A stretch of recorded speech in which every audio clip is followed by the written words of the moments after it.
What are Adam and Eve clothed with? That's what they were clothed with. What are they clothed? God comes in Genesis 3. So let's take a look. There you go. The man called his wife's name Eve because she was the mother of all living. And the Lord made for Adam and for his wife garments of skins and clothed them. Okay? All right. Now, before, and we'll get into Adam naming his wife Eve, but think of the divine justice of what God did in clothing them the way he did. Okay? What was the serpent, according to Genesis 3:1? He's crafty. What else? A beast. Who said that? Shaq. Okay. A beast. You don't normally think of the serpent as the beast of the field, right? So the serpent is the beast of the field. Who did they listen to? The serpent. And so how are they dressed? As beasts. So before they listened to God, and they were clothed with glory. Now they listen to a beast, and they're dressed as an animal. Okay, this brings to thought the phrase, you become what you worship. You become what you worship. For better or for worse. When God has Israel, or Moses has Israel drink the golden calf, you know that's the first time that Israel is called stiff-necked? What else had a stiff neck? A golden calf. And that water goes down their neck as they drink it, and they got a stiff neck. We become what you worship. And so they listened to a beast, and now they're clothed as one. So remember back in our beginning that we said, okay, man is in a sense, and created on day 6, he's suspended between the image of God and beasts. He can use beasts to push him to God, or he can use beasts to bring him closer to the earth. What has happened with Adam and Eve? They are clothed as beasts, and they're returning to the earth. So they became earthy instead of heavenly. Do you see? Okay, so this introduces this concept we've already talked about. Who's kind of the biggest beast in Genesis? And I don't say that, in the U.S., when someone says, that guy's a beast, they mean like, all right, I'm not talking good beast. Who's the worst beast in Genesis? Or most beastly featured? We talked about it yesterday. Esau. Yeah, Esau's hairy guy. So think of that now, and look at and Jacob, in pursuing the blessing outside of God's will, he himself becomes a beast because he clothes himself with goat skin. Okay? All right, so think about the rest of the Bible and think about how people are aligned with beasts. Can you think of any people like that? What's that?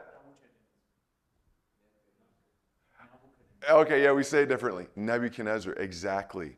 He's like long nails, grazes in the field. He's got like feathers. He's like, totally, very good. Yes, anybody else? Good job, Abel. Okay, what happens to Jezebel?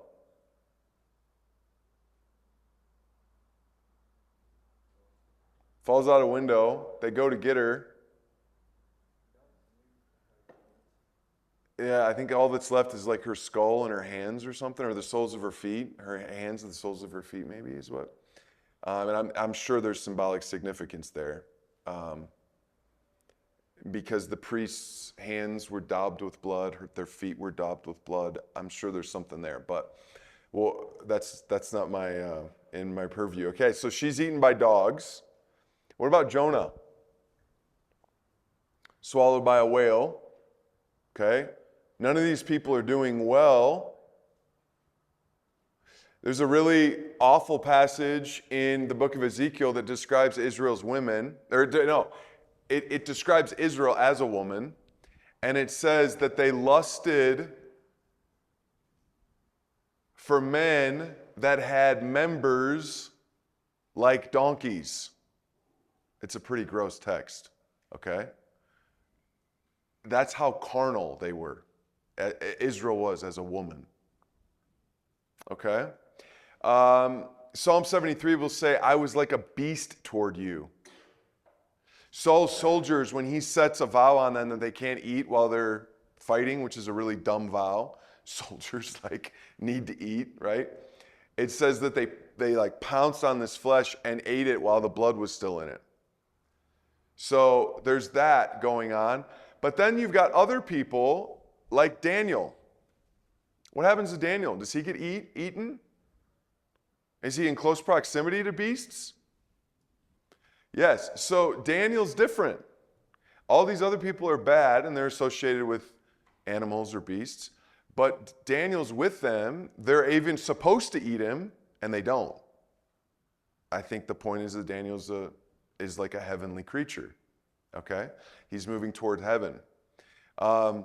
So each of these has just ties to that they're clothed as beasts. And of course, this sets you up for the sacrificial system, right? Because what happens in the sacrificial system?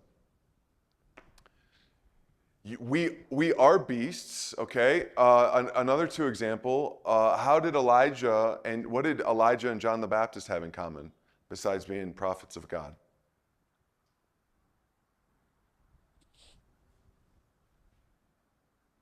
And the text describes both of them. Okay, they were ascetics of some sort, but where did that show up most prominently? What did they dress like?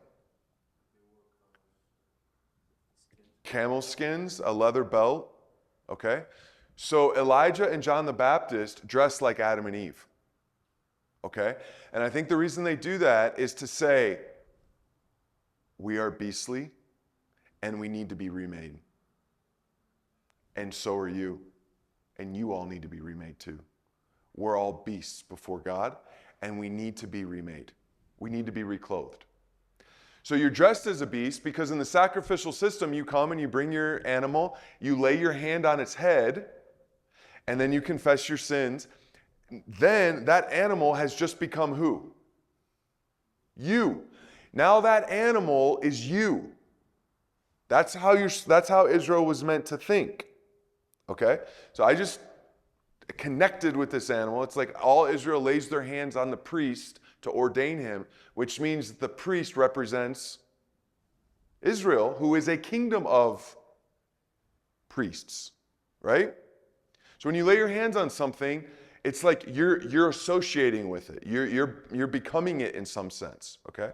So you lay your hand on this animal, and now you're that beast, okay? And this is where it gets really, really interesting, okay? So God clothes two sets of people in the Torah. We've just seen one. He clothes Adam and Eve, okay? And then he clothes another set of people and designs their outfits, like with great specificity. Who is that? What is that set of people? Huh? The Levites? What were you going to say, Solomon? Okay, specifically the priests. And the one that gets the greatest attention is the high priest. The priests get like a small paragraph.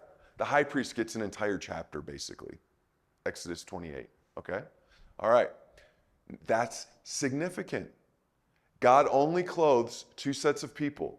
One is beastly, the other is otherworldly. That priest looks like an angelic being. He's got like stones that are shiny and brilliant and beautiful. He's got gold, he's got white, he's got purple and scarlet, he's got a turban with a gold forehead plate, holy to the Lord. I mean, he looks like an angel. He looks like he's from heaven. So God only designs two outfits in the Torah. One is dressing as animals, and one is as priests. Okay? Now, I'm going to make a proposal here. I could be wrong, but I think this is right. And you guys can judge for yourselves, okay? All right. So, what I'd like to propose to you, are you guys familiar with Psalm 23? Yeah, like, it's kind of like the second most popular passage in the Bible, right? John 3:16, maybe the first. But okay, so you turn to Psalm 23, okay? Okay, everybody there? Okay. I would like to propose to you that was David all about the building the temple? Was that a thing for him, or was he kind of like, whatever?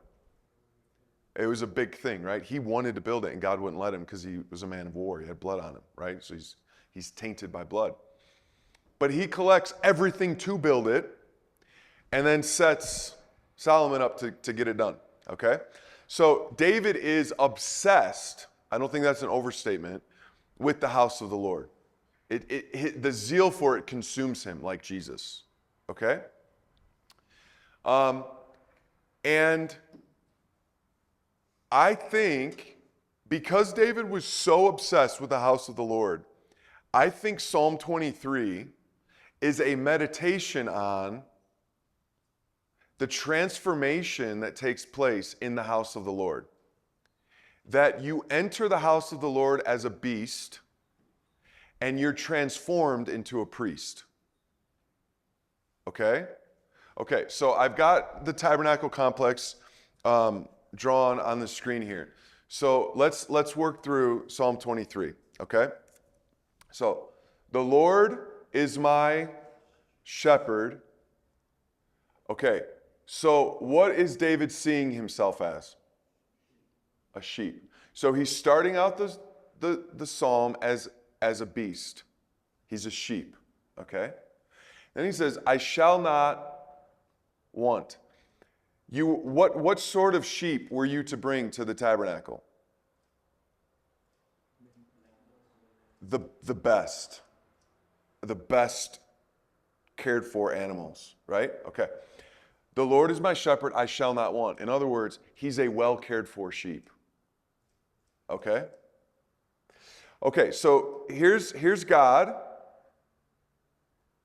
He's the shepherd.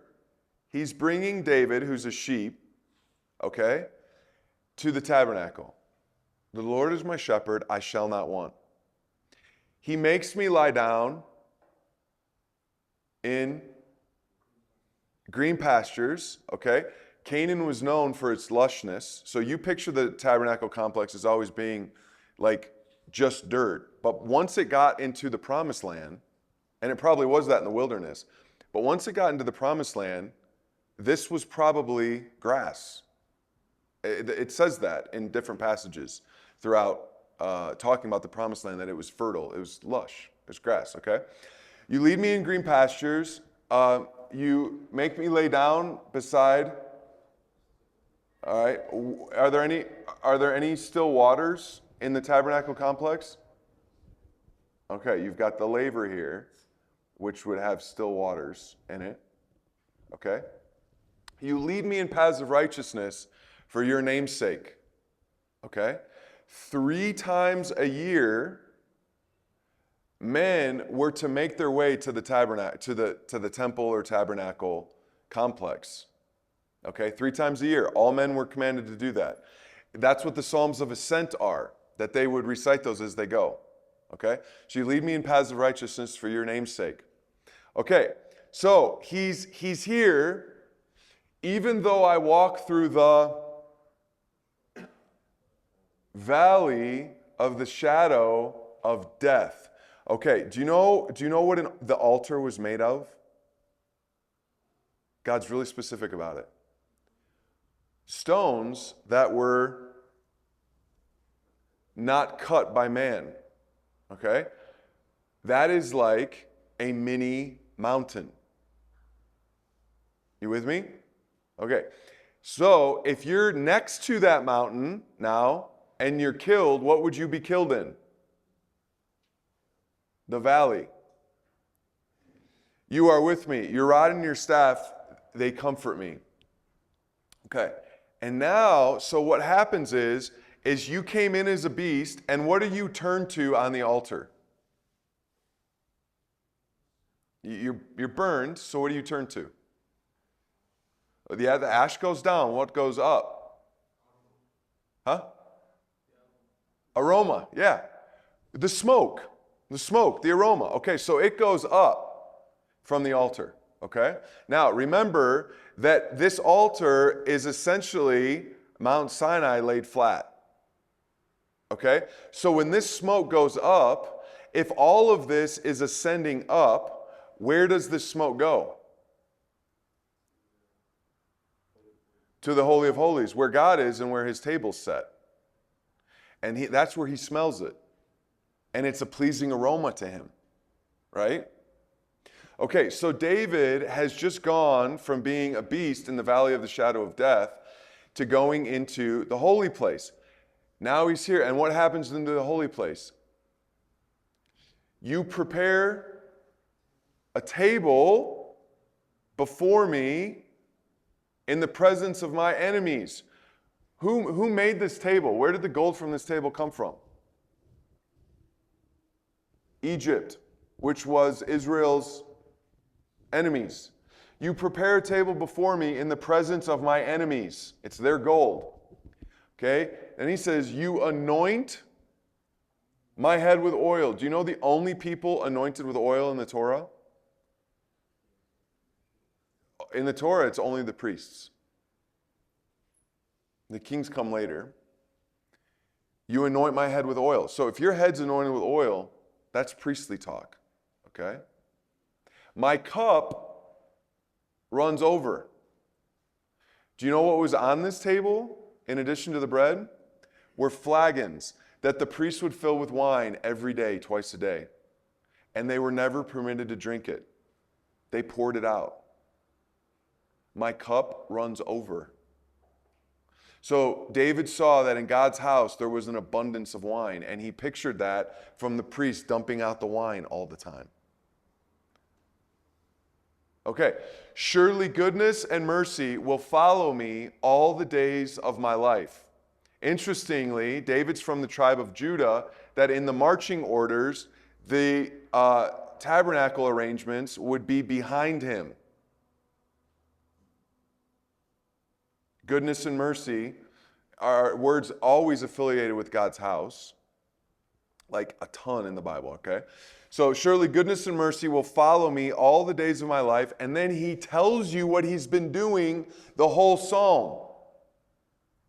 And I shall dwell in the house of the Lord forever. Where's he been this whole time?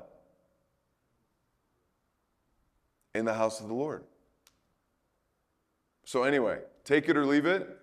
But I think Psalm 23 is David demonstrating the transformation from being a beast to becoming a priest.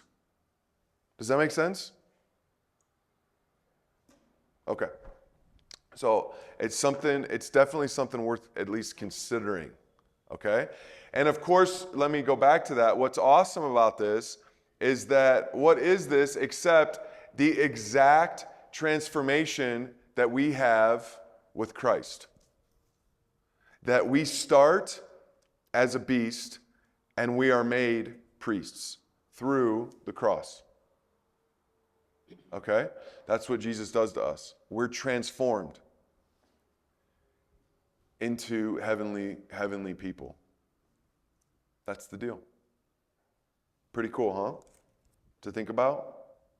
Okay, so let's continue. All right, and let's talk about the day of covering.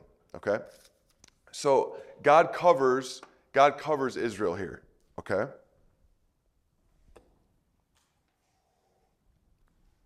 Excuse me, he covers Adam and Eve. All right. Now, let me ask you a question. what was, and we're going to go back to doing some drawing here. So we're going to talk about the Day of Covering, all right? What was the most important day on Israel's calendar? The Day of Atonement. Passover. Which one? They're both huge, right? Both really big, really, really big. Well, and they could just both be important. But we want to ask the question, does the narrator, does Moses, give us any indicators as to which day is the high water day, the high marked day on Israel's calendar? And I think there's a way to demonstrate that the Day of Atonement is, and maybe Solomon, a way to say it is post Exodus, the Day of Atonement's the biggest day on Israel's calendar. Passover's huge. It's the New Year. That's their New Year's Day, is Passover. It's like their birthday, okay, as a nation. So that's a really big day. But the Torah really seems to center in on the Day of Atonement, and here's why. So one of the things that the Torah does is it works in these things called chiasms. And chiasms tend to like have complementary movements to a center, okay? And then the center is the part that's highlighted. So if we were to take the Torah, how many books are in the Torah? How many chapters are in the one book Torah? 5, okay? So if we put Genesis over here and we put Deuteronomy over here, okay? And then we put Exodus over here and we put Numbers over here, like books, we lay them on top of each other. What is the center book on top? Leviticus. Okay. And then we take Leviticus and we say, okay, we're going to work from the outside in. What is the thematic and literary center of Leviticus? Day of Atonement, which is Leviticus 16. Okay? So, it seems like the entire, and this is Michael Morales makes this point, that the entire Torah is all pointing towards Leviticus 16. Okay, so the Day of Atonement, that's a really big deal. All right, now let's talk about the Day of Atonement. What happens on the Day of Atonement? Okay, I'm going to give you just a big, just kind of broad summary without getting into all the details. Okay, after the priest makes sacrifices for him and his guild, what he does is he has, and we're going to draw the tabernacle this way now.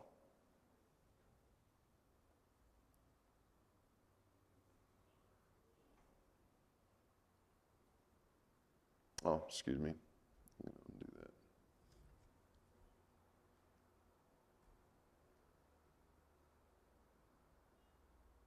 Oh, I'm getting everything goofy here. Hang on. That was the way it was. Okay. All right, we got the table, we got the incense, and we got the ark. Okay. And then this is the complex. Okay, so Day of Atonement, I'm going to make that smaller. All right. So the priest makes things right for himself because he's a sinner too. And then what he does is he chooses 2 goats from the herd, and one of these goats by lot is chosen to be what? The scapegoat.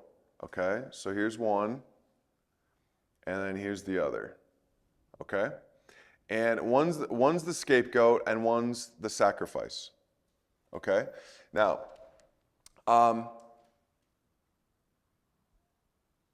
he bathes, puts on a linen coat, linen undergarments, linen sash, linen turban. He sacrifices the bull for himself and makes that right. But then he takes the goat that needs to be sacrificed. So he's in these linen garments, head to toe, all linen, okay? And he sacrifices this goat, okay? And we'll say that this is the goat that goes, all right? So this is the goat that's sacrificed. He takes this goat and he goes in and sacrifices it here, and then takes the blood of it into the holy place. He takes some coals from the golden altar that has the incense on it. He takes some coals from that, and he goes into the holy place. This is the only day of the year that he goes into the holy of holies. The only day. One guy goes into the Holy of Holies one time a year. It's on the Day of Atonement, so that's significant. So he takes the coals in there. Why does he take the coals in there? He takes the coals in there so it will make a cloud of smoke so he doesn't see the ark. So just like God is unseen ever, the ark is never seen. When it's transported, it's covered. So no Israelite should have ever seen the ark. When people saw it, they died. Even the priest didn't see it. It says that they take the curtain, the veil that's in front of the ark, and they put it in. So do we have a reference of that where someone protects what's holy by not looking at it with a veil? Noah, yeah. Shem and Japheth take the tent curtain or a blanket and cover up Noah. That's probably how the priests covered up the ark. So you never see the ark. Even the high priest never see the ark once it's built. Okay, so then he takes the incense in there, puts a cloud, and then he takes the blood of the goat and he puts it on the atonement cover. That's the word. We call it mercy seat, but you should call it the atonement cover because the word means cover. That's all it means, the covering, okay? So he puts it, and what's on the covering? Two cherubs, okay? So he puts it on the covering, and then he's supposed to sprinkle it 7 times to the east. I always get this messed up. So north, yeah. Okay, so he sprinkles it 7 times in front of the atonement cover, in front of the Ark of the Covenant. Then he comes out, then he announces the sin of Israel over this goat, and he commissions, I take next in it, and I say, okay, your job is to take this goat out of sight. That's your job. And then you have to wash your clothes after you do that, okay? All right, so this is the image. This is the Day of Atonement. And what we need to see, Alistair Roberts points this out, that even though these are 2 goats, what you're meant to see is that these goats are 2 halves of 1 goat. That's important.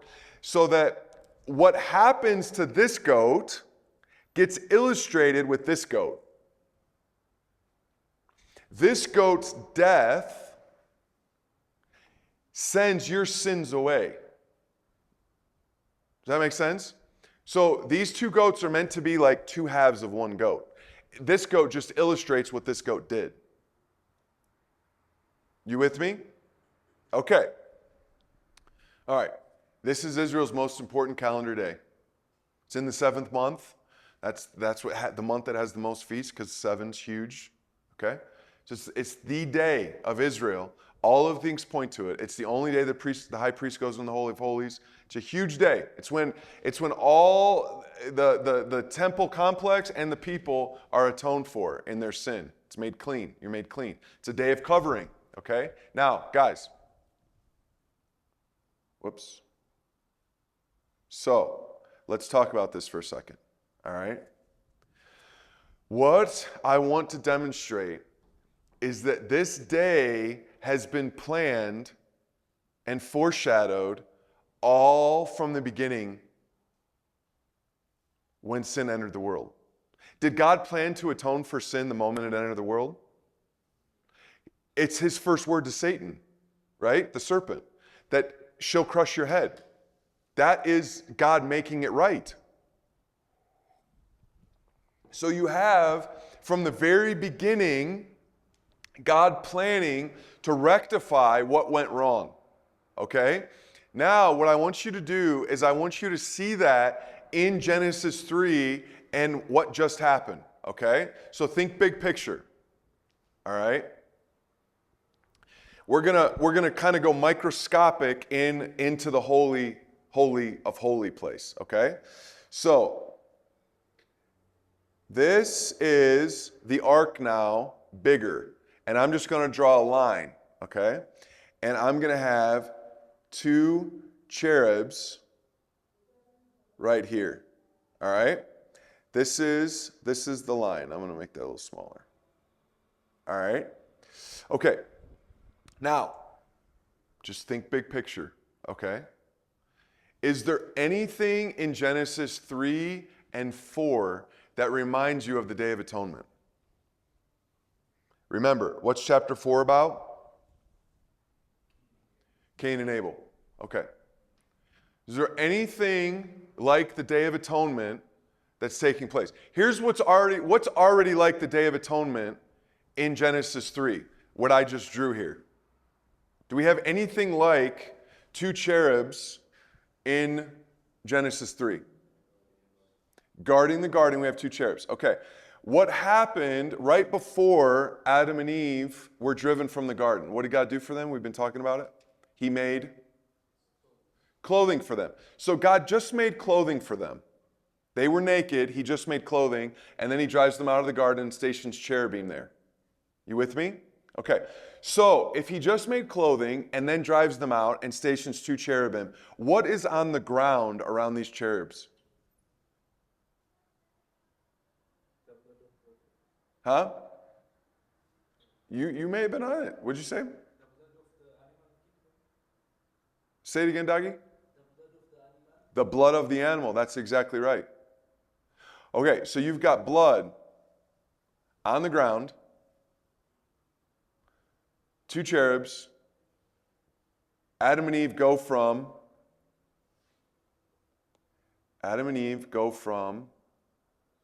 naked to clothed. Okay? Okay. Now, is there anything else like the Day of Atonement here? There's already this that's like the Day of Atonement. Yeah? Huh? His word? The sword. The sword. Okay, now we're getting into it. Let's go into Genesis 4. What's Genesis 4 about again? Cain and Abel. Okay. What happens to Abel? He dies. What happens to his blood? It's crying out, okay? All right, what happens to Cain? What does God do to Cain? He's driven out into the...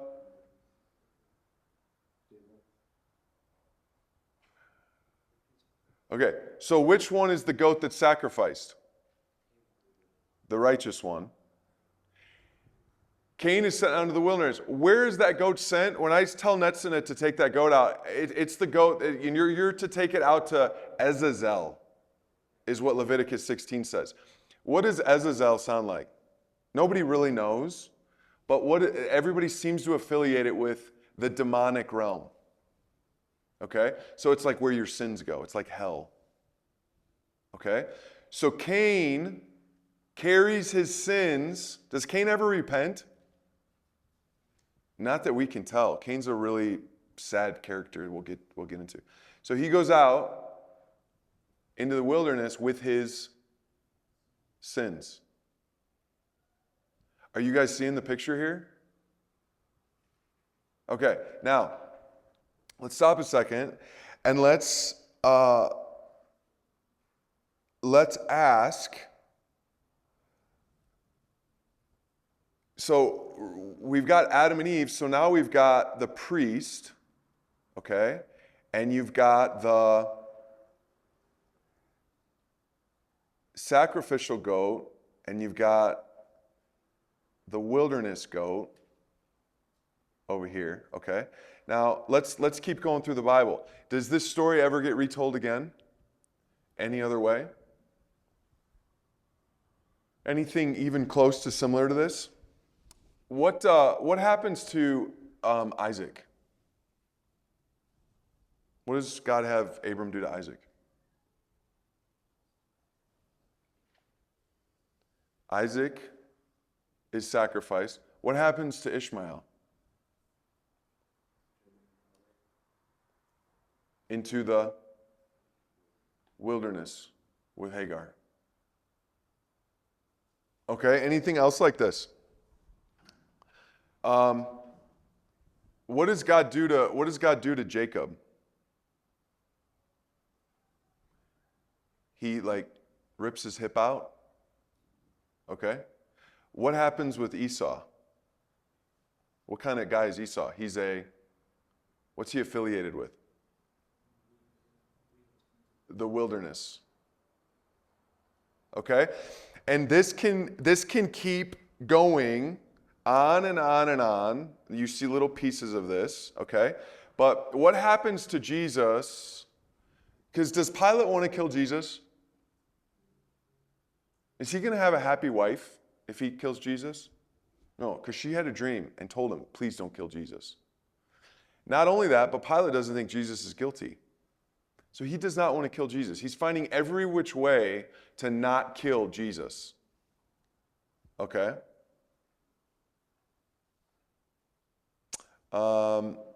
Somebody, let's see. Yeah, I should have written the passage down. I didn't. So Pilate comes up with a way to avoid killing Jesus. He comes up with a few options, but what's one of the ways? What do they have a tradition of doing every year? Okay, and he says, look, I'm going to take a murderer, Barabbas, like the guy that nobody would want to let loose. I mean, who wants to let a murderer go in your town, right? He's as bad as it gets, right? So I'm gonna put up Barabbas on the stage with Jesus, and I'm gonna have them choose, which do you want me to release? And what do they scream? Okay, so guys, Jesus becomes the sacrificial goat, and Barabbas becomes the wilderness goat. You with me? Okay, now, what was the priest supposed to do? He dresses in all this linen, and guys, linen is associated with, is linen like a decent outfit or like kind of a skimpy outfit? What reference do we have for linen being a skimpy outfit in the Old Testament? David gets in big trouble for it. He's dancing in a linen tunic and exposes himself. Okay? So linen is associated with nakedness. Okay? So what you have then is you have Jesus being naked on the cross. They trade for his clothes, okay? Naked or close to it, okay? And then he's killed, and then he's taken into the tomb. And then in John 5-12, Jesus is in the tomb, or they think he's in the tomb, and they come and they look in, and in John 20-12, they look in the tomb, and what do they find in the tomb? What's that? They find where he was laying. Oh, because by the way, the priest, once he's done with this ritual, he's supposed to take off his linen clothes and leave them in the tabernacle. That's in Leviticus 16. He takes them off and he leaves them there. And then he puts back on his priestly garments and he goes out. So he goes from essentially nakedness back to being clothed as a priest. Okay? So in John 20, they look in the tomb and they find where Jesus was laying his linen garments laid empty with no body in it. Okay? Then they go in later, so we're told that linen garments are laying on the place where Jesus was laying. And they look in again and they find two angels.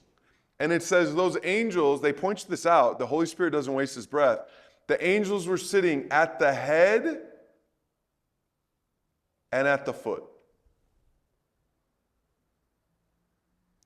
So guys, from the very beginning of the entrance of sin into the world, God is painting the picture of Israel's most important calendar day because it all goes to Christ. And then Christ is risen to the right hand of the Father, and his name is exalted above every name, and we find clothing in him. So, this is just a very amazing thing to see from the outset of Scripture, that God has always been planning the Day of Atonement from the first moment sin enters the universe. Is that crazy? That's crazy, right? How incredible God is. And it's a story that is retold over and over and over with the Isaac and the Ishmael and the Esau and the Jacob. And you could even get more into it, and you could say the Judah is the tribe that the sacrifice is going to come from. And what happened to the northern tribes? They separate. So they're like the wilderness tribes, and Judah's the sacrificial goat. You know? You could say that Israel is the sacrificial goat, and the world is the wilderness. There's just a lot of different paradigms that you can see there. Okay? Okay. So let's talk about Eve for a second. All right, so Eve. Eve is the word for life, okay? So we're going to talk about just briefly, where we see faith in Adam and Eve. I mean, what do you think of Adam and Eve? Do you think that they went to hell, or do you think they were believers? Yeah, so Adam names his wife Eve, which means life. It would be like him naming his wife, like Emily. What do you see when I write this?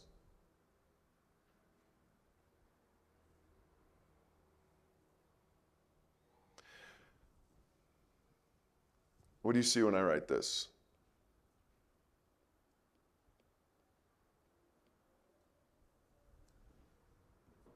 What's that name?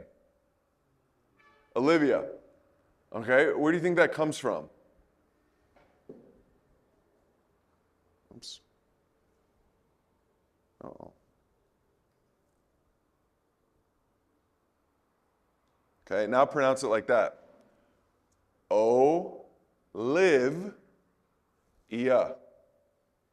Do you see what that name is focusing on? Live, life. That's kind of what he names Eve. Life. So what is Adam focused on? He just got told he's going to die. But he was told before that, in the day that you eat of it, you will surely die. And then he eats of it, and God says, your wife is going to bear a child, a seed that's going to crush the serpent's head. So Adam could be focusing on what? Death, because he just got told he's going to die, right? But instead, Adam chooses to focus on life. Guys, just think of that. Think of that. Think of it if you're at your job and you've got a family to care for and all this stuff, and you go into work and your boss says, hey, I need to talk to you. You're going to get fired. And we know that you're going to get let go. We know that this is not news you wanted to get. And so we're going to give you this small amount of money to help in the process of having absolutely no job right now. And how would you imagine you would walk out of that situation? Face downcast or face up? What's that? Okay.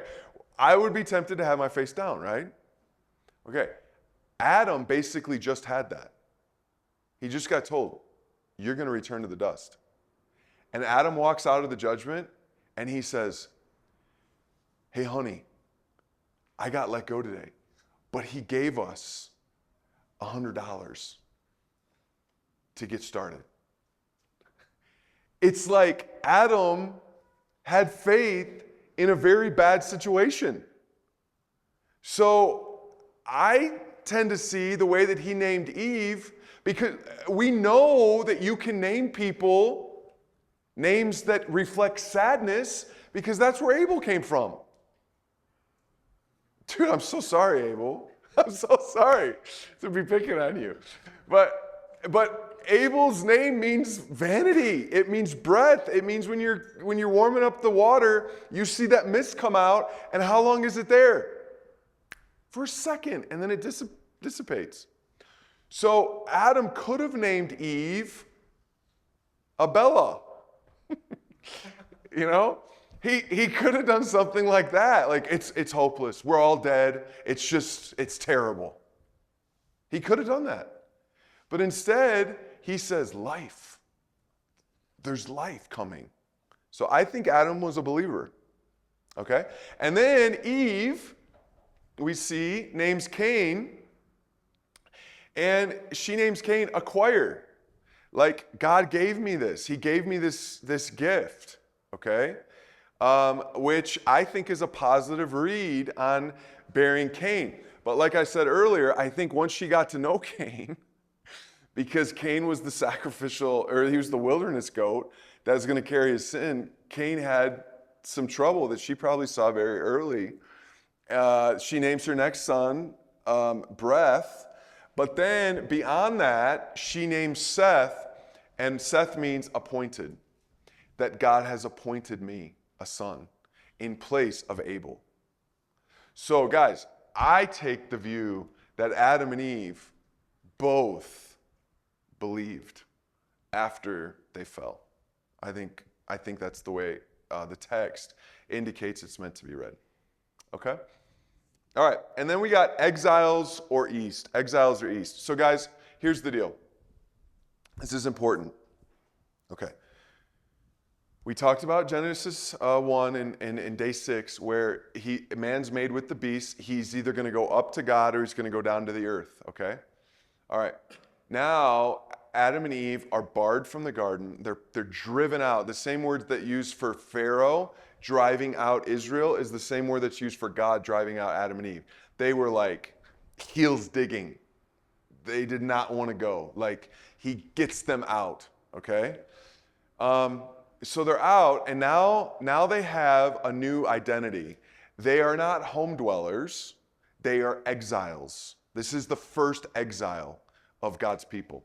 Okay? So they're exiles. Now they have the choice. Do we accept exile, or do we try to make home here? Guys, that is a huge thought that you need to get down. That God's people have to decide, am I going to be content with exile, or am I going to try to make home here?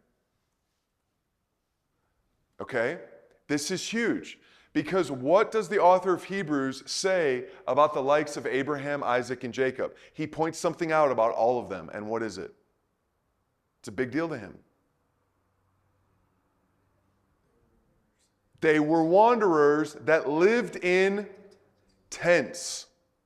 In other words, they never dug a foundation on earth. They essentially, even though, Eden is no longer, it was as though they lived right outside the gate of Eden their whole lives. And that's why it's so significant when they plant their tents by trees and by water. You could think, oh, they just want shade. Oh, they just want water. Yeah, of course that's true. But the narrator's trying to say, no, but what they really want is a city built by God. What they really want is Eden. That's what they really want.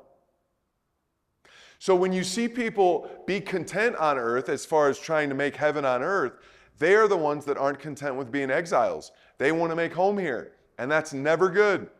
He whose friendship with the world, it has hostility toward God. You see? What will Paul say about Demas?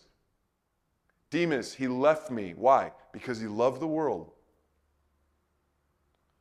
The stomach craved the food of this world. And so the big question is exiles. And what you end up finding is that he drove them out. He drove them out in which direction? Yes. So you've got the garden here, you've got the cherubim, and he drives them out to the east. Okay? And so this introduces a very significant theme in Genesis, because everybody who goes east is going closer to the Holy of Holies or further away? Further away. And what you'll find is that the Psalms, what do they constantly meditate on? Like, where do they constantly meditate? Oh, if I could just be a doorkeeper in the house of the Lord, right? If I could be like if I could be like a bird that builds its nest in the altar of the Lord. Where do they all want to be? In the Lord's house. In whose heart are the highways to Zion? Do you remember that in the Psalms? It says that? In whose heart is the highways to Zion? In other words, they all want to be in the Lord's house. So they're all content with being exiles here, okay? But in contrast, what you'll find is that several people in Genesis go east. Significantly, when Israel returns to the Promised Land, guess which direction they're going when they return? They enter the Promised Land by going west. That's significant. God wants you to know that Israel is headed back home. Okay? And so this is the idea. Okay. All right. Yep. Okay. We're doing good. All right, let's go back. Okay, so now we are entering Genesis 3. Any questions before we leave Genesis 3? Okay, are we good to enter Genesis 4? Okay. Did anybody have a hand raised? I missed it? Okay. All right, let's go into Genesis 4. So now, guys, this is where I believe we can start picking up a little bit. Okay?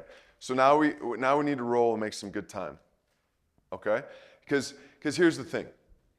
How many of you guys are familiar with a map? Yeah? A map? Okay. All right. What is the key on the map? What's the key? What's the key have in it? What's that? Okay, it gives you the scale of how, how long this distance is from here to here. What the lines indicate. And then it might want to tell you where like a park is, or where like, the capital is, or something like that. And what they'll give you are a symbol for that, okay? All right, listen, please catch this. Genesis 1-3, the reason we spent so much time on it is because Genesis 1-3 gives you all of the symbols for the rest of the Bible. So what we just did yesterday and today is we focused solely on the key of the map. We looked at the map here and there every once in a while, but we primarily focused on the symbols in the key. Once you have those symbols down, the rest of the Bible interprets itself for you. But you've got to focus on the symbols that are introduced in Genesis 1-3. And that's why it's so important to spend time in the beginning of the Bible. It's God's introduction. You don't get your friend's book and start on page 100. You get your friend's novel and you start on page 01. That's how you do him honor. And the way that we do God honor is we start where he wanted us to start. Okay? So that's the idea. So now I think we'll be moving a little bit faster. So the two seeds, we already talked about it. Cain's the seed of the serpent. Abel's the seed of the woman. Yes. Okay, Adam and Eve were dressed as beasts. Which son affiliates with beasts? Abel. That doesn't mean he was in that more righteous than Cain. It doesn't mean that. You can be an agricultural farmer that have no cattle and be righteous. It had nothing to do with that. But it is a narrative cue, a clue as to what you can expect from Abel and Cain, even though it's not intrinsically sinful either way. But Abel is the one that cares for the herds, and Cain is in the realm of vegetation, okay? This also introduces the thought of, is shepherding a thing with God's main guys sometimes? Who do we know that's a shepherd that's kind of a big deal? Moses was a shepherd. David was a shepherd. Those are really two prominent characters that were shepherds. And then the other one we didn't mention is Jacob with Laban. He's totally a shepherd. All right. So those are three big guys that were all shepherds. Okay. All right. And so then we have faith and no faith. What demonstrated the faith of Abel's and the lack of faith of Cain's? So they both bring offering. Guys, this is probably right outside Eden. Like, they probably still see the cherubim at this point. Okay? So Abel had faith, Cain didn't. How does it show up in Abel's? Now we can talk good about you, Abel. This is working out. All right, so how did Abel's faith show up? What did he give God? The firstling of the flock and the fat portions. When we get into Leviticus, you'll find that God says all the fat is mine of every sacrifice. That kind of bothers you guys. I just ate over here the other day, and man, they like to leave fat on the meat, and it tastes good. Okay, so God says all the fat is mine. Okay? All right, so what you'll find is that Abel's sacrifice, his offering, gets encoded in the law, that you're to give the firstling. All the firstborns are mine, God says, and all the fat is mine. So Abel gives God what absolutely pleases his heart, with God not telling him what pleases his heart. Because he had faith. He thought God was better than anything, so he gave him the best of what he had. Cain keeps the best for himself, which gives you a view of how he views God as not best, which faith is believing that God is, and he's a rewarder of those who seek him. So God is best. Abel's offering reflects that. God's doesn't, or Cain's doesn't. Now Jesus on the earth, do you find Jesus inspecting people's offerings too, just like God did this here? Remember when he sits at the temple and he watches everybody and he praises the woman who gave all from the small amount? So he judges, just like in Luke 7 yesterday. He judges Simon, and then he judges this woman. And Simon was like Cain, and this woman was like Abel. She gave the best of what she had. She dropped her hair and embarrassed herself, so to speak, shamed herself, like David did, dancing and shamed himself because God was the best thing he had. So he's willing to I'll make myself even a greater fool, you know? So all of these things demonstrate this, okay? Jesus looks at the centurion and he says, I haven't found faith like this in all of Israel. You know, so Christ definitely does this. Okay, then we see that Cain is earthbound. 2 times in the narrative, it says that Cain's face is downcast. So where is Cain looking? He's looking to earth. Is Cain looking to heaven? No. He's looking down to earth. That tells you he's earthbound. He keeps the best produce for himself. He's earthbound. He determines that his problem, is it between him and God or him and Abel? He determines that his problem is between him and Abel. That's crazy. His problem is between him and God, but he associates his problem on the earth instead of a spiritual problem. Okay? So all of these things are hints that he's earthbound. When God asks him where he was, listen to Cain's response. It's in the text. It is so unbelievably awful. He responds to God, and remember he says, am I my brother's Okay. What was Abel? An occupation? He was a shepherd, which is keeper. So think of how callous Cain's heart is. He says to God, am I the keeper's keeper? Guys, you want to talk about cold-hearted murder? And this is a premeditated murder. This wasn't an accidental. As far as I remember, I got to double check that tonight, but I think it was premeditated. He's just cold-hearted. He says, am I the shepherd? I mean, that's like callous. No hint of remorse. He says his judgment is too severe, not because of God, but because he'll get murdered in the land. So every concern he has is earthy. He builds a city. God tells him to be a wanderer, but Cain builds a city, and this is fascinating, in the land of Nod, which is the Hebrew word for wandering. So Cain builds a house in the land of wandering. Okay? And then what does he name the house after?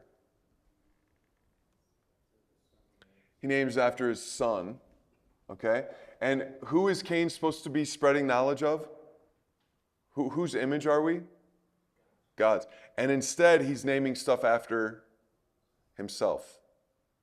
So Cain is a totally earthbound person.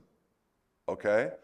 And of course, this is all opposite in Christ, who's building a name for his father. He has no home here, no family, and lives a short life. Okay? So Jesus is very different than Cain. Okay, so we go to image of name we just talked about, and God looks at his son and he says, this is my beloved son in whom I am well pleased. Now, you've got Lamech. Lamech is Cain's descendant, and the reason they choose Lamech is because Lamech is the best picture of what Cain's heart's like. And is Lamech a good guy? No, he's an awful, awful guy. Okay, he takes 2 wives. He takes Cain's judgment, which was 7-fold, and he makes it 77-fold. He makes a name for himself, and all of this is reversed in Christ, who says, instead of vengeance being 77-fold, I want forgiveness to be 77-fold. So all of this is changed in Christ. We find Seth is Abel's replacement. Seth names his son Enosh. Enosh is the name for man, but it's the name for man that is nuanced by weakness. Okay? In Job, he'll say to God, what is man that you made him? David will say in Psalm 8, what is Enosh that you care for him? So Enosh is kind of like Abel in a sense. It's like not a high view of man. It's a low view. So Seth names his son essentially weakness. Okay? And then it says in Seth's day, people began to call on the name of the Lord. So Seth, figuratively speaking, if not literally, lived near where? Eden in his heart, because he's calling on the name of the Lord. To such an extent that it spreads. Okay? Seth accepted exile while Cain became an earth dweller. Do you see that? You see the difference? Seth is calling on the name of the Lord. Cain's building cities. You see the difference? Because it's out of Cain's family that all the city living comes. They're the ones that were experts in building and music and stuff like that. Not that stuff's wrong, but it's where Cain's heart goes immediately. Okay? All right. So then what we find is a contrast between Seth and Lamech. Okay? A very important concept. This is pointed out by theologian James Bijan. And where that tends to focus is on the number 7. So just sit back and listen. This is too much to write down, so just kind of take it in, and you'll get it later. All right. Lamech is a member of man's 7th generation. The name of Lamech's father is Methuselah. which has a numerical value in his letters of 777. Lamech heads up a family of 7. He intensifies God's justice of Cain with 77-fold vengeance. That sentence consists of 7 words. So Lamech is a man of 7, which Bijan goes on to say is presenting an alternate form of rest, a counterfeit form of rest. Lamech's rest is, I will by power establish rest. I will by might establish rest. By fear, by threats, I will establish rest. By rule with an iron scepter, in the worst sense of the way, I will establish rest. Okay? But then you find that the narrator wants to compare Lamech to Seth. And the way they do that, the way the narrator does that, is he gives genealogies of Lamech and of Seth, or of Abel, or excuse me, Cain, which leads to Lamech and On, and Seth's genealogy. And listen to the overlap of names. Lamech and Seth each have an Enoch. They each have a son named Enoch. There's an Irad and a Jared. There's a Methushael and a Methuselah. And then there's 2 Lamechs. So in each of their genealogies, they have all these overlap of names. And you got to ask, why are the genealogies there? For you to pay attention to stuff like that. For us to say, oh my goodness, they have a lot of kids that have the same names. That's interesting. That's the narrator's way of saying, I want you to compare these 2 guys. So Lamech has been demonstrated to be a man of 7. Then their genealogies share a lot of overlap in names. And then you find that Seth is also a man of 7s. Seth's Lamech lives for 777 years. He fathers Noah at the age of 182, which is 26 times 7, which means that he shares 77% of his life with Noah. So there's all of these movements that you're meant to ponder on and care about. And then Noah becomes a man of 8. So Lamech is a man of 7s. Seth, his Lamech is a man of 7s. And then Noah becomes a man of 8s. He comes from a family of 8. Peter presents him as the 8th proclaimer of righteousness in 2 Peter 2:5. Through Noah, an 8th-fold cycle of earth comes: seed time, harvest, cold, heat, summer, winter, day, night. So you have 8s in Noah. And guys, so what's the theological import of this? 7's Lamech gets dead, Lamech's 7, the counterfeit, becomes a dead end. It doesn't go any further. But Seth's Lamech, who also is a man of 7, his 7 turns to 8 in Noah. So day 7 moves into a new day, day 8, which is creation is going on. New creation is going on through Seth's Lamech, not Cain's Lamech. Okay? So that's the idea. So there's a huge contrast there. And then what you'll find throughout Genesis is you'll find that there's a consistent pattern of when the genealogies are given, because genealogies are given of Cain and Seth, okay? What you'll find consistently throughout is that the unchosen will be given first, and the chosen line will be given second, okay? Now, I know that might be counterintuitive because you think the chosen line should have priority and go first, right? But that's not how the narrator does it. And why do you think that might be?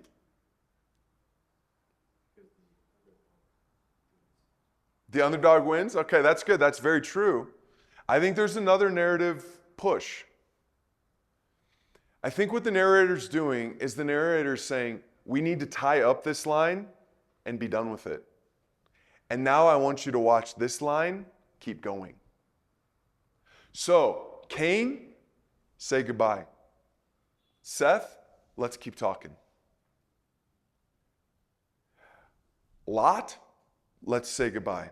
Abram, let's keep talking. Ishmael, let's say goodbye. Isaac, let's keep talking. And it just goes on and on and on and on like that through Genesis.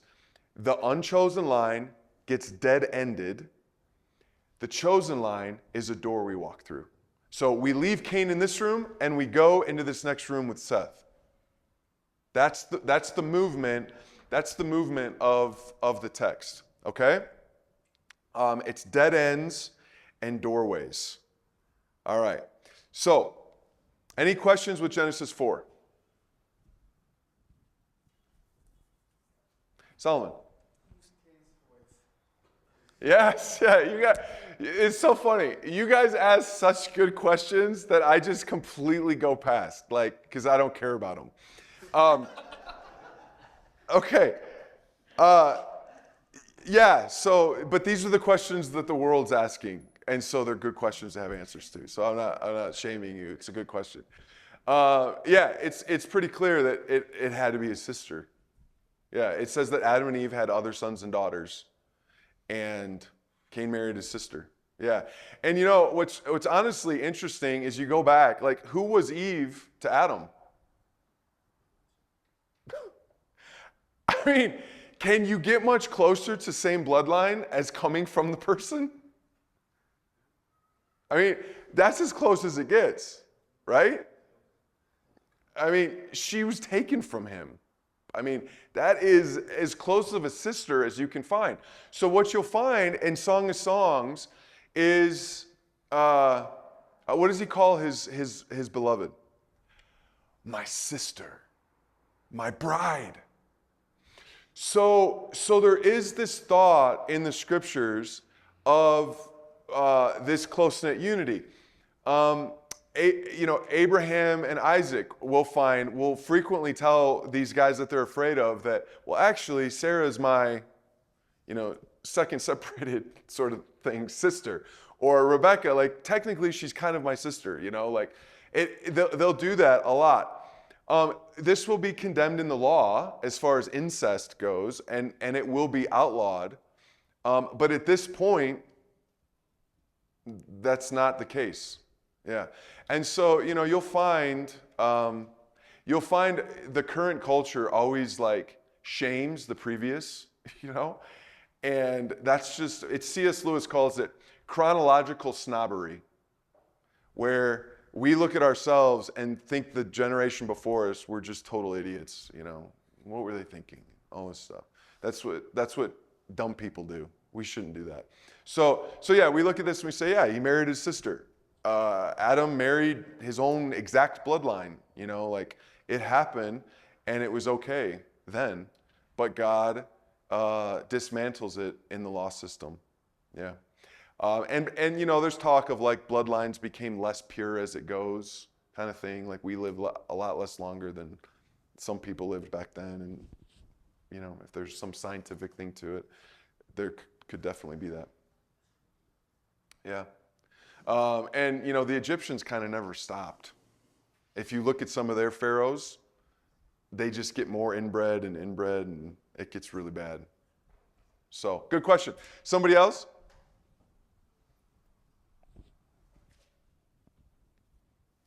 Okay. Let's keep going. All right. Genesis 5. Image and likeness. Okay. Let's see here. I want, let's see. Solomon, would you look up 2 Chronicles chapter 12? 2 Chronicles chapter 12. Okay. So we see this chapter start out. This is the book of generations of Adam. All right. And we'll talk about that phrase in a little bit. But this is the book of generations of Adam. When God created man, he made him in the likeness of God. Male and female, he created them, and he blessed them and named them man when they were created. When Adam had lived 130 years, he fathered a son in his own likeness, after his image, and named him Seth. Okay? So Adam now has a son in his image and his likeness. Okay? Is that a good thing or a bad thing?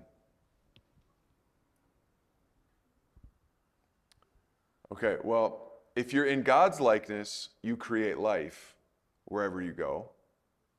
If you're in Adam's fallen likeness, you create death. And that's what Genesis 5 is all about. If you read Genesis 5 out loud, I mean, I'll just read the end of the verses, okay, and kind of make the point here. Okay, you ready? And he died, and he died, and he died, and he died, and he died, and he died. He was not, for God took him, and he died, and he died. So where's the stress on this chapter? And he died. Death. Death's reign. Okay? Because Adam is fallen, and now he's having kids in his likeness, and he's destined to go to the earth because of his sin. So Adam has, whereas God had a reign of life and fruitfulness, Adam has a reign of death. Okay? That's what sin has caused. All right, and so there's an interesting passage in 2 Chronicles 12. I'm going to have Solomon read in a second.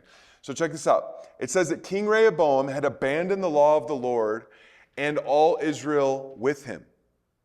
So the king of Egypt rises up against Israel, and God abandons Israel as Rehoboam abandoned him.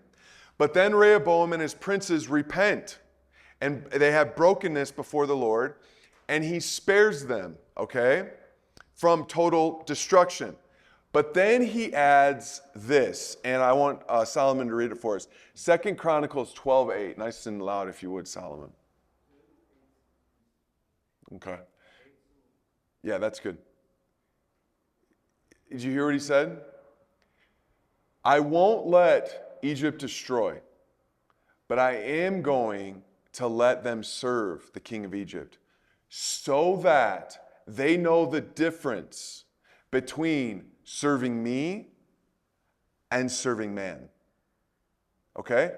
And guys, this is exactly what God did in Genesis 5. Adam says, I want to be king. I want to reign. I want to do it. And God says, okay, I want you to see what your kingdom looks like. And everybody's just dying except Enoch. And so God has a way of saying, and that's what he does in Romans 1. Because they refused to honor him or give him thanks, he handed them over to sin's reign. See, listen, all right. Somebody steals something and they get caught stealing, and they think the consequences of stealing was getting caught. They don't think the consequences of stealing is being a thief. Do you see that? They think consequence is getting busted. They don't think consequence is being a thief. Being a thief is worse than getting caught. Right? So God's punishment for sin is sin. We think the punishment for sin is getting caught for our sin. We don't think the punishment for our sin is sin. We think we're getting away with something. But it's really easy to find sin as a punishment when you see somebody else struggling with a sin that you don't struggle with. Then you know that sin itself is a punishment, that the wrath of God is revealed through sin. You think of the wrath of God as striking people with lightning.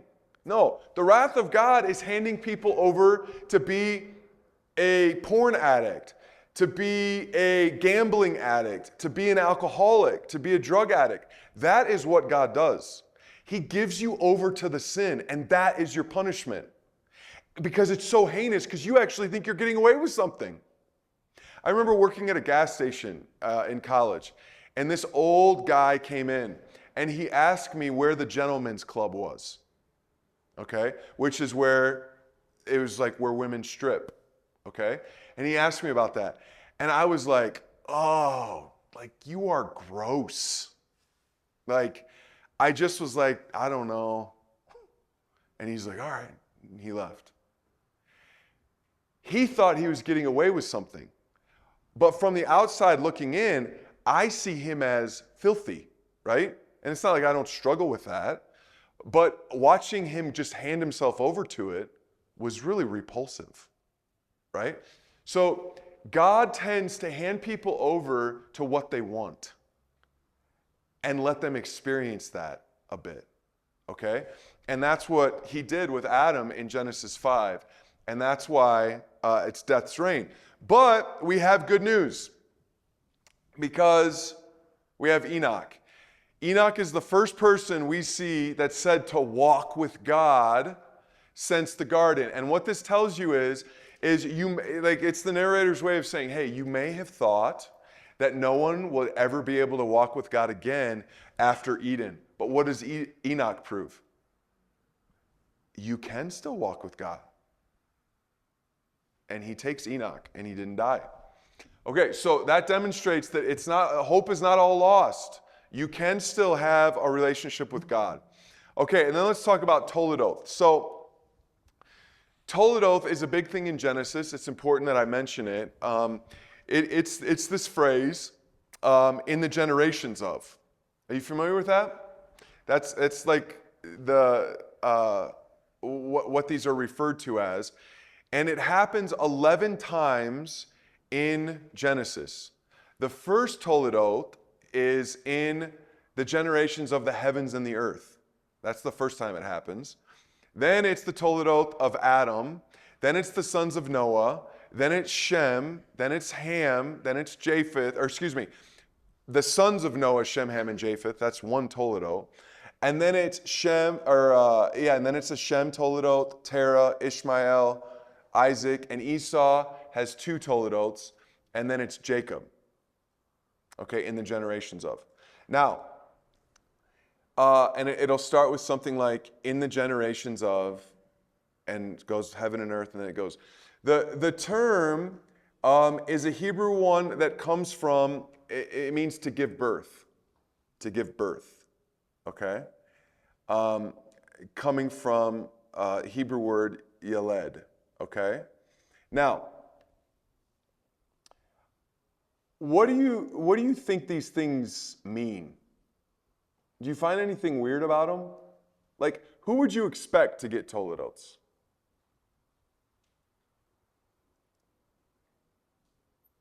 Like, does it kind of shock you that Terah gets one, Ishmael gets one, Esau gets two? Like, that's kind of odd, right? Wouldn't you expect, like, the godly guys to get it, not the ungodly? So interpretations venture these guesses that they're structural. They're just telling you, like, something new is happening, like we're turning our attention over here. Or it's following the elect line somehow in some way. Or this is the source they got it from. To, like, write these genealogies, they got it from the source that was written on another account or something. Okay, here's my suggestion as to how to understand these. I think that you should understand these in terms of Jesus' parable of the sower. Okay? In Jesus' parable of the sower, several commonalities happen in Jesus' parable of the sower with the Toledoths in Genesis. Okay? Remember the sower, he sows the seed, and the stuff on the road gets picked up by the birds. The stuff on the stony ground grows, and then it burns out. And then the thorny, it grows, gets choked out, but then there's some that reap 30, 60, 100-fold. Okay? All right, think of the commonalities. 1, day 3 and 6 associate vegetation with man, right? We talked about that yesterday. Okay? The Toledoths do that, and so does Jesus' parable. Because the Toledoths start with the generations of the heavens and the earth, and Jesus' parable starts with comparing people to seeds. Are you with me? Okay. Number 2, Genesis Toledoths and Jesus' parable are concerned primarily with that which bears fruit. Genesis is concerned with which lines bear fruit of heaven and which lines bear fruit of earth. they close out the earth lines and they keep going with the heaven lines. Jesus is concerned about the ones that don't bear fruit and the one that does. So there's that commonality. So both move from the vegetative to the human. Both contrast that which is of heaven, that which is of earth. The prophets often link earth's fruitfulness with humanity's. Jesus' parable moves from the less fruitful to the more fruitful. That's exactly what the Toledotes do. And then they also focus on unprofitable lines too. Esau has Toledot, and Ishmael has a Toledot. Those are, I would say, like the seeds that look like they could bear fruit and then don't. Does that make sense? All right. So that's my best guess as far as this goes. Okay. All right. Any questions on Genesis 5 before we get into the flood? Okay. All right. So yeah, just be tracking with Genesis 6. So we've got fall language in Genesis 6. That the sons of God saw that the daughters of men were beautiful, and this is what it says: saw, took, and good. They saw, the sons of God saw, like Eve saw the fruit. They took because they were good. And that's exactly what Eve did with the fruit. Okay? Now, these are interested in producing let's see, where is it? All right, look at verse 4. The Nephilim were on the earth in those days and also afterward, when the sons of God came into the daughters of man, and they bore children to them. These were the mighty men who were of old, the men of Shem. That's what the word is. Shem means name. Okay? So, what is happening here is another counterfeit. Cain named the city after his son, which was not an image of God. Okay? Now these, and we'll talk about what these people are. What are these sons of God? And they're bearing offspring that are men of the name. So what's happening in Genesis 6 is an alternate name is being lifted up instead of God's. That's what's happening. And that's why God sends the flood. Okay? So God is building up a name for himself. Seth's the one that calls on the name of the Lord. Cain is the one that's after the name of the Lord in his city, or after the name of his son in his city, whereas Seth is calling on the name of the Lord. Okay? So the name of the Lord is a big deal in Genesis 4 to 12. And this is another instance where a counterfeit name is being lifted up. Okay? All right. Now, what do we think is happening in Genesis 6? Who are these sons of God? All right. You guys familiar with this passage a little bit? Have you thought about it? Okay. So, do we think that these guys are angels that took on bodily form? Okay. All right. He's against that? Okay. Do we think that these sons of God are the sons of Seth? Okay. All right. Is there any other positions out there? Or are those the only two represented in this room? Okay, so who thinks these are angels? Raise your hand. Okay. Now, did these angels have bodies? Huh? Seems like it. Okay, so they took on bodies? Okay. And they could have children? Okay. And so, like, they could have offspring. And that offspring, like, could go to heaven or hell? They can't. They're destined for hell. So these people just were straight to hell. No chance of salvation. Okay. All right. And the other guys take the view of the sons of God are the sons of Seth. Raise your hand if you're that view. Okay. All right. Okay. Yeah. So these are both interesting views. I struggle with that they could have offspring. We know that angels can take on bodily form because they do it in Genesis 18, and they eat, so they have bodily fluids to digest food somehow. So they also could probably have semen to make children, apparently. Okay, but I struggle with that. Here's my position. You can take it or leave it. Okay. Here's what. Well, first, the other problem with the sons of God being angels taking on bodily form is like the earth is judged for this crime. So somehow this has to be a human crime because the humans are judged. All right? Somehow. Now, there is a possible way for that to happen with the angelic view. But all right, so here's what I would suggest. I think the sons of God possessed men. Okay? And these men were extremely powerful because they were possessed by demons. Do we see anything like that in the New Testament? Okay? And what about the pig incident? Right? What was that guy's name? Legion. For I have many demons, right? And what did they do to that guy? They bound him with chains, and what did he do? Just broke chains.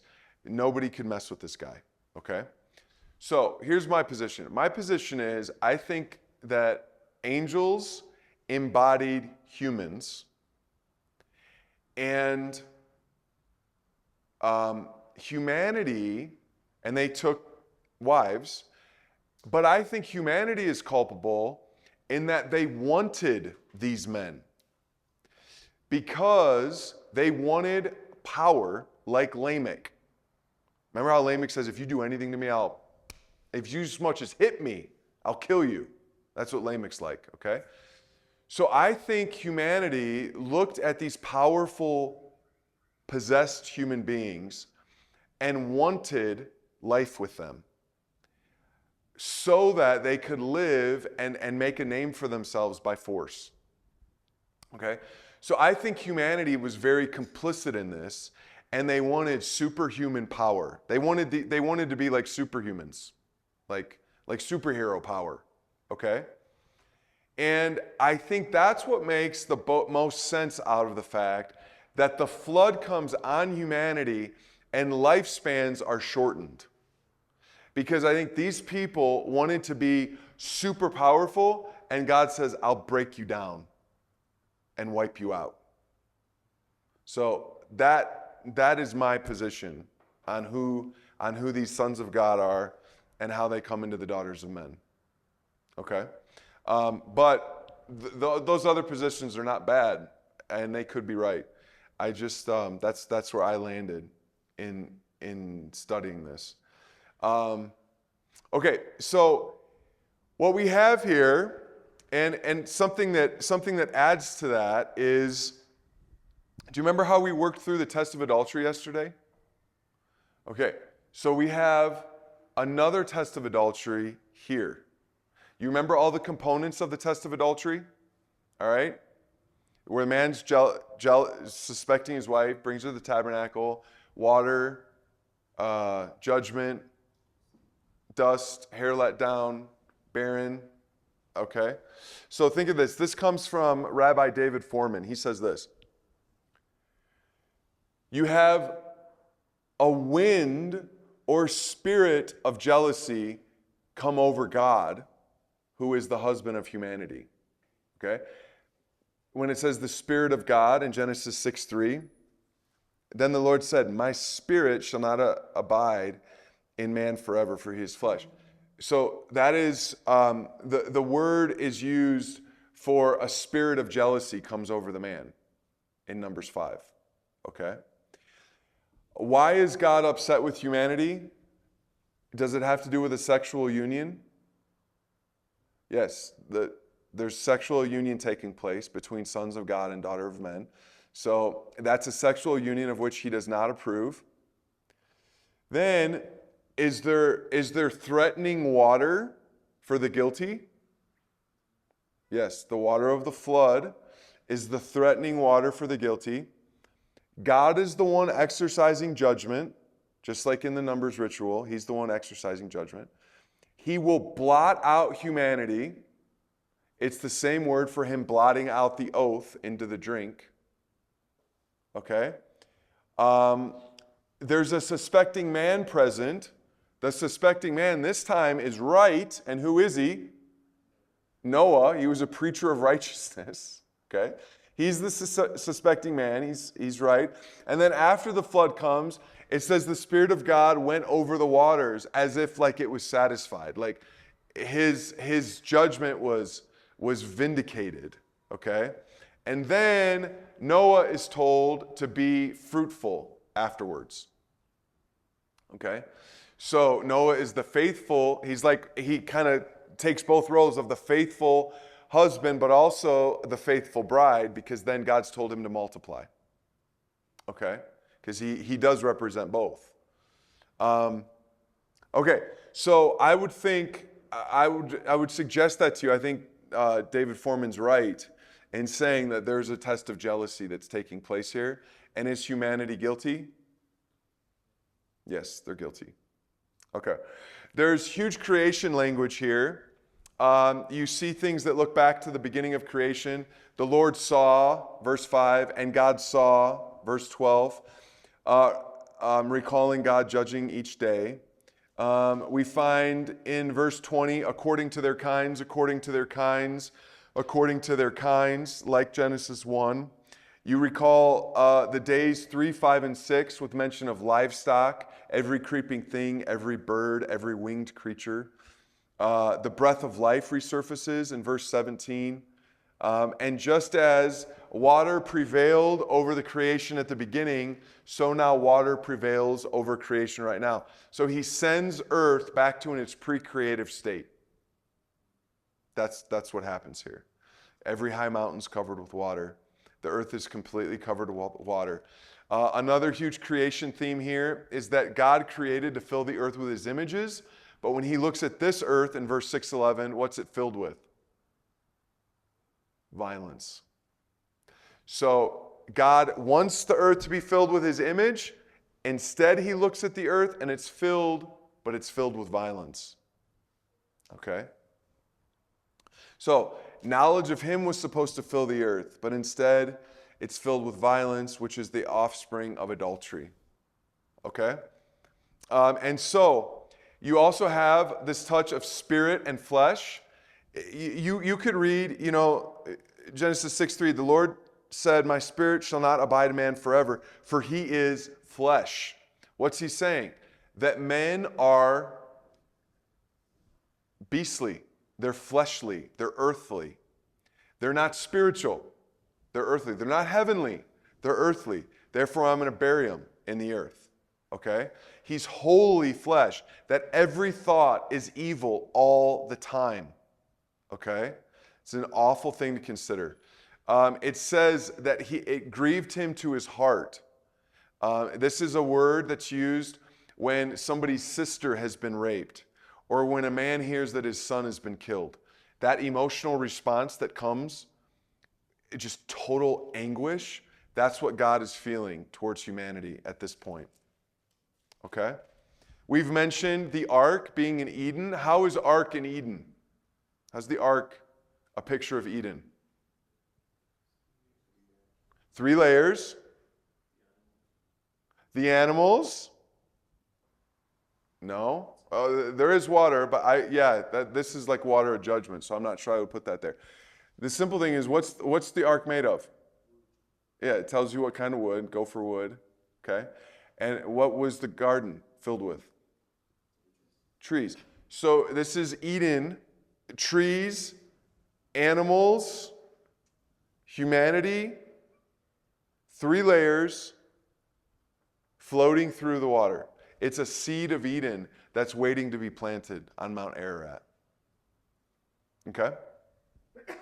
Okay.